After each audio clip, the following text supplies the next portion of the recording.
আছি লাগেজ নিয়ে। Hello everyone, সকলকে জানাই গোল্ডের ওয়ার্ল্ডে অনেক অনেক স্বাগত। আজকে আমরা যাচ্ছি আরাধনা বাসে শিলিগুড়িতে। কৃষ্ণনগর থেকে আরাধনা বাসের ডিটেলস আজকে তোমাদের সাথে শেয়ার করব। তো মেনলি আমরা যাচ্ছি শিটং এ। প্রথম দিন আমরা যাব শিলিগুড়িতে, সেখানে স্টে করব এবং পরের দিন আমরা যাব কার্শিয়াং হয়ে শিটং। পুরো ভিডিও সিরিজ দেখার জন্য কিন্তু প্রত্যেকটা ভিডিও কমপ্লিটলি দেখতে হবে, তাহলে তোমরা ফুল ইনফরমেশন গুলো পেয়ে যাবে। আমরা কোথাও ঘুরতে গেলে গন্ডগোল হবে না, এটা তো হতেই পারে না, তাই এবারেও হয়েছিল। মা তার ওষুধ জিনিসপত্রের ব্যাগ বাড়িতে ফেলে চলে এসেছিল। ভাগ্যিস আমরা 5:30টার মধ্যে বাস স্ট্যান্ডে পৌঁছে গেছিলাম, তাই মা আর অভি আবারও বাড়ি গেছিল আমাকে একা বাস স্ট্যান্ডে রেখে জিনিসপত্রগুলো আনতে। তো যাই হোক, আমাদের বাড়ির থেকে বাস স্ট্যান্ড খুব একটা বেশি দূরে নয় বলে ইজিলি টোটো পাওয়া গেছিল এবং টোটো করে তাড়াতাড়ি জিনিসগুলো নিয়ে আবার ফেরতও চলে এসেছিল। আমাদের বাসের সময় ছিল সন্ধ্যে 6:20, যেটা কৃষ্ণনগর বাজার কলকাতার সামনে যে বাস স্ট্যান্ড ঠিক সেখান থেকে ছাড়ার কথা। দেখো, কথা বলতে বলতে 6:04 মধ্যে কিন্তু আমাদের বাস এসে হাজির। এটা ভারত বেঞ্জের একটি বাস, যেখানে তোমরা স্লিপার এবং সিটার দু ধরনের সিটই পেয়ে যাবে। তবে এবারে আমরা নিয়েছিলাম বসে যাওয়ার সিট।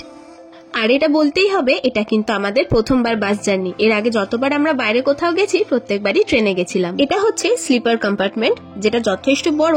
তোমরা এখানে চাইলে বসেও যেতে পারো, শুয়েও যেতে পারো, এবং এখানেও চার্জিং পয়েন্ট, এসির পয়েন্ট এবং একটা জায়গা রয়েছে যেখানে ব্ল্যাঙ্কেট রাখা রয়েছে, সেখানে চাইলে তোমরা অন্য কিছুও রাখতে পারো। এবারে যেহেতু আমরা বসে যাচ্ছি, তাই সেটার ডিটেলসই তোমাদের সাথে ভালো করে শেয়ার করছি। বসার পরেই ওপরে দেখলাম রয়েছে এসির ফ্যান, যেটা তোমরা চাইলে নিজেদের ইচ্ছা মতো অফ অন করতে পারো আর নিজেদের ইচ্ছা মতো ঘুরিয়ে অ্যাডজাস্টও করতে পারো। সামনের সিটে রয়েছে বটল হোল্ডার, যার মধ্যে তোমরা নিজেদের জলের বোতল রাখতে পারো। চেয়ারের দুপাশে রয়েছে আর্মস, যেগুলোকে তোমরা নিজেদের ইচ্ছা মতো নিচের দিকেও রাখতে পারো বা উঠিয়েও দিতে পারো। আমি যেহেতু জানলার ধারে বসেছিলাম, তাই পর্দা সরালে রাস্তাটা খুব সুন্দর দেখা যাচ্ছিল। সিটের নিচের দিকেই ছিল চার্জিং পয়েন্ট, তবে এটা আমি ইউজ করিনি কারণ আমার ফোনে ফুল চার্জ ছিল।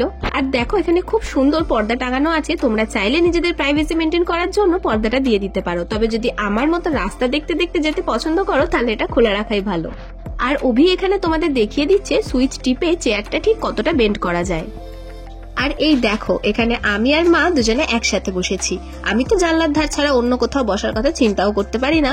যদি আমাদের সিটগুলো একদম পরপর ছিল, আমি আর মা পাশাপাশি বসেছিলাম আর অন্যদিকে অভি বসেছিল। এখন বাজে 6:16।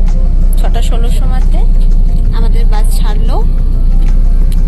কোথায় গিয়ে দাঁড়ায়, কি হয় না হয় সব তোমাদের সাথে শেয়ার করব। এই উপরে যে লাইটটা জ্বলার কথা, এটা জ্বলছে না, এটা একটা প্রবলেম। এখন বাজে 9:45, 8:47, আর এখন বহরমপুরে এক জায়গাতে দাঁড়িয়েছে। এখানে চা ফা খাওয়া যাবে বা টয়লেট ইউজ করা যাবে।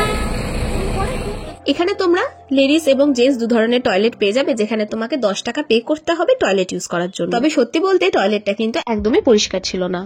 রাত ঠিক 10টার সময়তে এই আহার হোটেলের সামনে বাস এসে দাঁড়ালো, যেখান থেকে সবাইকে বলা হলো 15 মিনিট সময় দেওয়া হচ্ছে ডিনার সেরে নিতে। তবে আমরা আমাদের ডিনারটা সাথে করেই এনেছিলাম মাদার সাইড থেকে মিক্সড ফ্রাইড রাইস। এবার আসি আসল কথাতে। আমরা বাস বুক করেছিলাম মেক মাই ট্রিপ থেকে। ডিটেলসটা তোমাদের সাথে আমি স্ক্রিনে শেয়ার করে দিচ্ছি।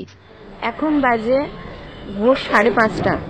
5:30 আমরা পৌঁছে গেছি শিলিগুড়িতে।